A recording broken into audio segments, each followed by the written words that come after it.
So this is our project called YesChef. The basic gist of this is when we're cooking a recipe, we don't want all of this extra crap. We're engineers. We don't need a backstory about how your grandma made this back in Soviet Russia. We don't care. We just want the ingredients and the instructions. So we're using ChatGPT to parse a recipe to pull out just the ingredients and the instructions, and then after all of that is done, we are able to ask some questions about it. Like we can ask, how many eggs do I need? And You need 2 large eggs?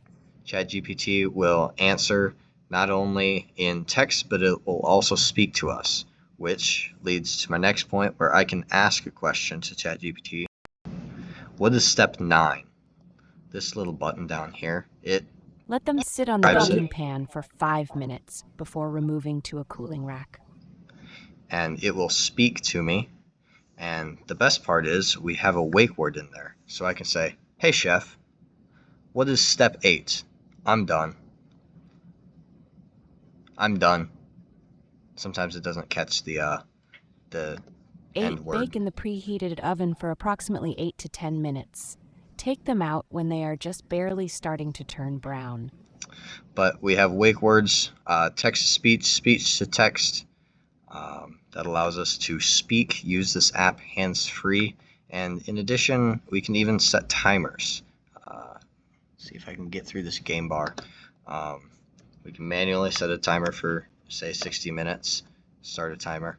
Timer started like for an 1 oven. hour. It'll speak to me, or I can say, start a timer in the same way. Hey, chef, start a timer for 15 minutes. I'm done. Timer started for 15 minutes. It'll start a timer for 15 minutes. And that is our project, YesChef.